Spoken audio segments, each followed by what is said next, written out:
नमस्कार दोस्तों। तो मैं आज राजनीतिक विज्ञान के बारे में कुछ बताना चाहता हूँ।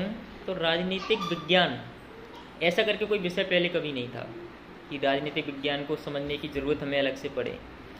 फिर 384 ईस्वी पूर्व एक यूनानी दार्शनिक अरस्तु जी इस धरती पर आए। उन्होंने बहुत शोध किया और बाद में उन्हें समझ में आया कि राजनीतिक विज्ञान भी एक ऐसा विषय होना चाहिए जिससे लोग राजनीतिक विषयों के बारे में अध्ययन कर सकें, राजनीति क्या होती है उसको समझ सकें। अब सबसे पहले उन्होंने राजनीति को डिफाइन किया, असल में राजनीति क्या होती है। तो दोस्तों, राजनीति, हम एक संगठित समाज में रहते हैं। समाज में कई तरह के अलग अलग तरह के हमें लोग मिलते हैं। उसमें कुछ आपराधिक प्रवृत्ति के भी होते हैं, कुछ गुरु सज्जन प्रवृत्ति के भी होते हैं।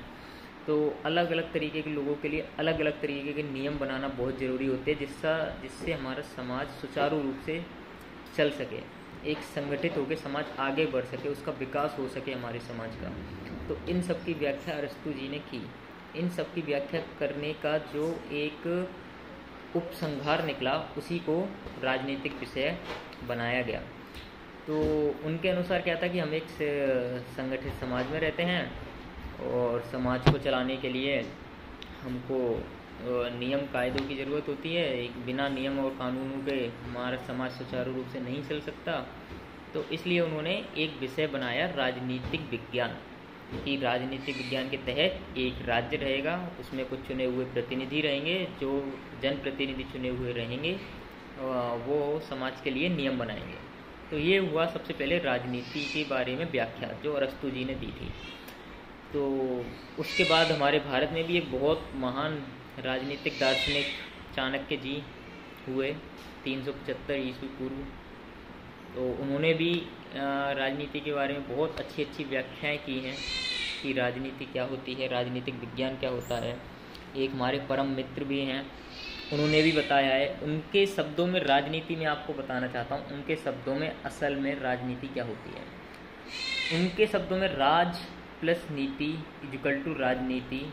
तो उन्होंने जो व्याख्या दी है कि राज करने के लिए, किसी राज्य पर राज करने के लिए कुछ नीतियाँ बनाई जाती हैं।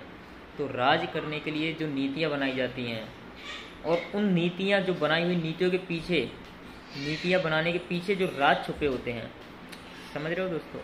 राज करने के लिए जो नीतियाँ बनाई जाती हैं और नीतियाँ बनी हुई नीतियों के पीछे, नीतियाँ बनाने के पीछे जो राज छुपे होते हैं, बस इन्हीं दो, राज और नीति के उतार चढ़ाव के मोड़ को ही हम राजनीति कहते हैं। तो दोस्तों, ऐसे कई व्याख्याएं अलग अलग दार्शनिक की तरफ से आपको राजनीति की मिलेंगी। और आज के समय में राजनीतिक विज्ञान एक बहुत ही बृहद और विस्तृत विषय बन गया है और इंटरेस्टिंग भी है, जिससे हमें अपने 7 महाद्वीपों के अलग अलग देशों के बारे में उनका भौगोलिक और राजनीतिक स्थिति पढ़ने के लिए और समझने के लिए बहुत, और पहले के लोगों से लेकर अभी तक लोगों के विस्तार का क्रम पता चलता है। तो मुझे मेरा पसंदीदा विषय लगता है राजनीतिक विज्ञान।